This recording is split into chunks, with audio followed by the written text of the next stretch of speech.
Welcome to Salcedo Paranormal. It is Wednesday, May 4th, 2022, and today I'm doing another book review episode. As always, you can find the podcast and all the links to social media, ways to donate, and other ways to contact me at the podcast page, which is salcedoparanormal.podbean.com. That's SALSIDO paranormal.podbean.com. Always happy to hear from you all. Whether you have comments or questions or topic suggestions for shows, or if you have stories of experiences, whether they're your own or from others that you trust, I'm always happy to either read those out loud or have you on the show with me to share them. And we can go from there. So thank you all, as always, for listening, whether you're here for the live stream or the podcast or YouTube feeds. Again, I'm thinking I'm going to start saying this more often. If you want to be here for the live streams, I would definitely suggest going to Discord and joining my server here, because there's usually things that I just don't get to in the to reading in the live chat text channel, which is text and images, and that's the other thing that you don't get if you're not here for the live streams. Obviously, I know everyone has their own things to do, so but just a suggestion, if you have that time open and you want to listen to something live and interact with other listeners, the Discord server is the place to go for that. So today I'm reviewing the third book, maybe the fourth book, but I doubt it, but at least the third book of Stephen King's Dark Tower series, and that book is called The Wastelands. As I always say, I'll be doing a summary, but this is in no way all of what is in the book, obviously. And there will be spoilers. I'm just going to do my best to describe the book, and when I think of it, mention connections to the paranormal, but I'm guessing if you listen, you may pick up on those yourself as well. So again, thank you all for being here. I see everyone listening. Hello, Ken. Hello, Jen. Thank you for being here. So, all right. So I guess I can get into the review here. So I've already reviewed the last two books. That's what I wanted to say. And it's basically about this warrior, or fighter, or gunslinger, basically, that is on a mission to save all of reality by finding this dark tower at the center of everything, because time is basically not acting as it should, and there are just odd things happening all around his world alone, but then he finds out other worlds as well. And he lives in a world that is, I believe it's possible that it is a future version of Earth, or at least one future version of Earth. And so the first two books kind of start with him already in the middle of his quest, and that's because he's already been going for a while. But there's flashbacks to different events in his life, as you'll see in later books as well. So anyway, the first book and the second book ends with him, Roland, his name is Roland, finding, basically gathering allies to himself. But also, it ends with him saving a boy that he, because of his quest, allowed to die. So now, as this book starts, and this is a few weeks later, about 5 weeks later after the end of the second book, he's starting to have two trains of thought in his mind. One is where, of course, Jake, the boy, died, and the other is where he didn't die because and didn't die at all because Roland stepped into Jake's world and used the body of a killer to actually stop a killer from pushing Jake into the middle of an intersection. So he has this paradox going in his mind as this book starts. Even while he's also training his new allies in how to use a gun, basically. They have little experience to no experience. So the book starts out with him sort of teaching them, I guess you could say, his ways. And so that's kind of where the book starts. I'll get into the summary here. So they're training, they're basically moving through the woods and training. They go east after their whole series of events on the west, basically a west coast. We don't really know which one at this point because this is some version of Earth far in the future, so the names of places are not the same as they were, or as they are here now. But so they're moving through these forests, and they find a gigantic creature, basically a cyborg, that's named Shardik, and that's apparently related to mythology of Roland's world. That where that creature is supposedly the guardian of these different beams of energy that hold together all of the world, and really the worlds, the multiverse, you could say. But they have to destroy this thing because it goes after them, and it's also seems to be insane. They basically try to figure out who or what it is. They find the name of this thing on a basically almost like a label on this giant creature's, this bear creature, on its body.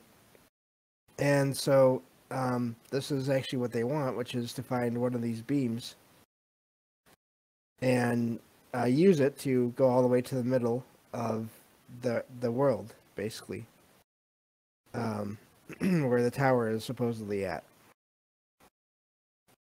And so, again, as they're traveling, Roland mentions that his mind is divided, and he's slowly losing his sanity because of these two tracks of reality that are continuing in his mind, and including the one where Jake is still alive. And so, meanwhile, Jake is, excuse me, Jake is also alive. Excuse me, one moment. My throat has been acting up lately. Okay. I think it's just congestion from the weather changing, but we'll see what happens. So meanwhile, like I said, in 1977, New York City, Jake is also experiencing the same thing as Roland is, where he remembers dying in Roland's world. He remembers dying in his world and then being basically transported to Roland's world and then dying there. Except now, thanks to Roland's actions, that hasn't happened. Or at least it happened, but it's been overwritten. I guess you could say it's really odd the way this whole story works. I almost wonder if it's some kind of, if that is the same version of Jake. This is kind of just getting into my ideas, their thoughts on these books. Hello, Derek. I see you in the chat there. So I just wonder if it's the same, if it really is the same Jake, or just one that is slightly different. Or if it is the same and somehow time really doesn't have a meaning. And also there's the possibility that Roland's world is not exactly the same world as the one that Eddie and Susanna, the two people that he has with him. And then Jake are from. It could be some other alternate version. So, again, this series really plays heavily on the idea of a multiverse. And it's a fantasy, but it's also a sci-fi and a horror series. Again, I would really recommend anyone. I've heard that a lot of people say that either when you read that, you either like it a lot or you don't like it. And even though there are parts I'm not as crazy about, overall I do like it. So, yeah. Anyway, getting back to this summary here. So, what's that place? Okay. So yeah, so Jake is alive, basically. And so in his time, Jake is experiencing this paradox in his own mind, and this starts manifesting in different ways in his life. And so what it turns out is that even though there were 3 doors on the beach in the second book, really the third person that Roland is supposed to have with him, according to different prophecies, is Jake. And through a ritual, basically like a campfire kind of ritual, the Roland and the others learn that at some point there will be a place where a portal is available again, and Eddie must make a key, basically carve a key out of wood that will open the door to Jake's world. So meanwhile, Jake basically leaves school and finds a key in a vacant lot where there's this single red rose that gives off the strange energy. So basically, the key that Jake finds there, is the key to the other side, to his side of the portal, and to get into Roland's world. And so there's a series of events here where Jake ends up seeing a couple of boys. He's also kind of getting brief flashes of what he's supposed to do in his mind. I think some are from Roland, others are just from, we don't really know where exactly. And this is one of those other ideas that is in the series that is really it's amazing and also corny in a way, but it's also amazing. This idea that there are forces outside of these characters that are guiding events. And we'll get into more of what those forces can be, I'm guessing, as we get further into the series. And so, but it turns out there's this monster, this almost like a non-physical but really powerful being. It's basically, they call it in this summary here, they call it an incubus. They find this portal, which is basically where this thing lives.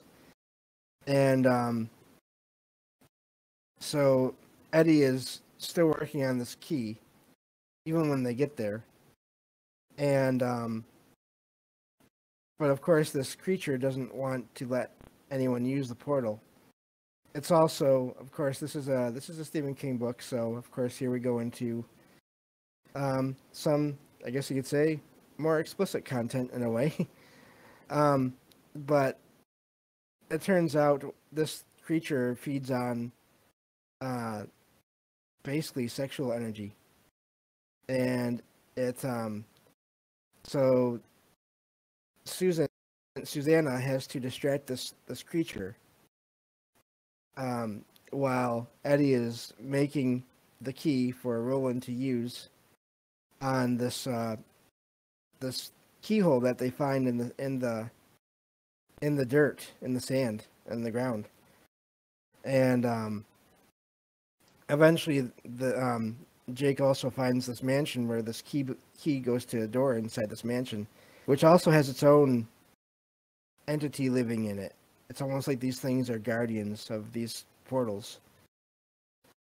And eventually, through a whole lot of course, there's drama and everything, but Jake is able to cross into Roland's world, and with Roland's help, and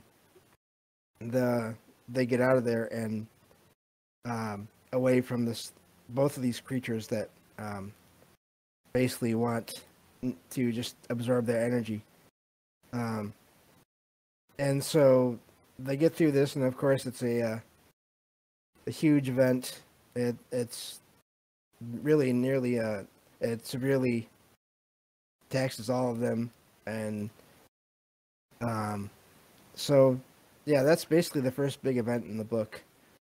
So they keep on going along this path of this beam, and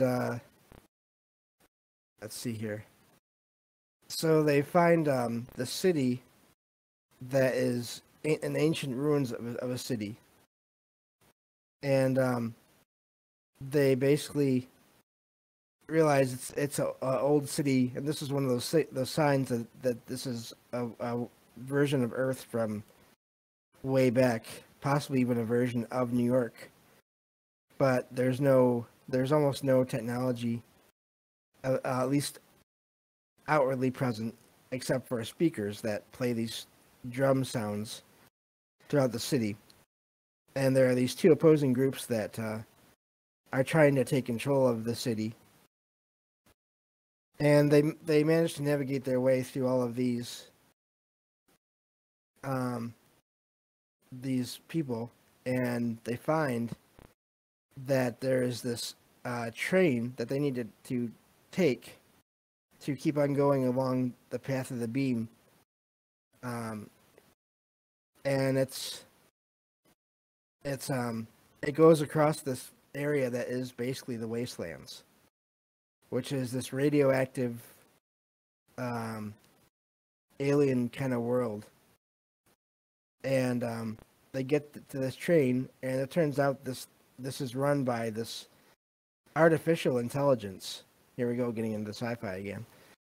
That has been manipulating both of those groups of people into basically being violent and terrible toward each other and towards this is the Wastelands. Yeah, no problem. So this creature ends up, or this AI is basically gone insane over all these years of just having nothing to do except manipulate these people into thinking that it is their god. And oh, there we go. Thank you, Derek. I thought about doing that and getting images, and I forgot. So, but and so they have to board this train, which is operated by this AI. As this AI releases this poisonous gas into this city, so they really have no other choice except for to go on this train. That ends up killing everyone that's left in the city, except for the leader of this one group of people that actually temporarily kidnapped Jake until Roland retrieved him. And but this is where again things get complicated in Stephen King's books, because there's a character that shows up that kind of saves this other kind of power mad guy who's been severely injured by Roland and Jake, and takes him out of there before the place is completely filled with poison. And turns out this other character has been in other Stephen King books. So I will. His name is Flag. If you look up that name, Flagg, you'll see he's in a couple other major Stephen King books. He seems to be this half or maybe even completely immortal magician, chaos agent kind of character. that at this point is involved in the Dark Tower series. And so this is actually going faster than I thought it would. So maybe we'll get to the fourth book. But we'll see. So the Roland's group boards this train, and it turns out they find out there's only one thing that this his name is Blaine, which there's different kinds of rhymes and riddles. It's basically this AI is not interested in anything else except for riddles. Really, it's almost like it's not interested in anything except for finding new information in the form of riddles that it hasn't encountered before. And this thing is supposedly centuries, at least, old, and it's gone through many other worlds and maybe even alternate universes we don't even know for sure. And so it tells Roland's group that oh, hello APOC. Thank you for being here while you could. Take care. But it tells the heroes, basically heroes in the story, if you want to call them that. That's debatable for as far as Roland goes, but it says that what it plans to do is basically jump the tracks at some point along this journey over this wasteland, because it's tired of existing without. It turns out it had a partner that also went insane and did a similar thing. And it will only keep going. It'll only basically not do that. It'll only change its mind if Roland's group can come up with a riddle that it can't figure out. And so really that's where that book ends. So yeah, that's how that book ends. There's really there's flashbacks to Roland's past, different places. He starts thinking, even though he doesn't know why, about this. Oh, and also the paradox, of course, and I forgot to mention this. It's kind of important. Once Jake appears in Roland's world, there's no longer that. Somehow that fixes the paradox that has been going on. This insanity that's been eating at Roland and Jake. So they're okay again after this, after Jake is brought to Roland's world. So again, it's almost like some kind of one or more forces are guiding this whole thing. So yeah, that's really that book. I'm just gonna look at the summary for the fourth book here and see if I want to get into it, because that's a whole other book as well, obviously. All right, so I think, even though I know that makes this a shorter episode, I think I'm gonna leave it there again, because I feel like if I go on, it could be another 20-25 minutes, and that's taking a little bit long, as far as just my eyes and everything reading that much more. So I hope you all are okay with that. Thank you for being here for the show. And we will keep on doing these reviews. I'm kind of going to be alternating between this series and then more Lovecraft as well. And more comic book review shows as well. So we have those coming at some point too. So, thank you all. I believe, well, we'll talk about that. I don't want to say anything for sure, but yeah, so, yeah, yes, we do. We have to pick a story for next time. So, thank you all for being here, and tomorrow night will be more true paranormal stories from the web.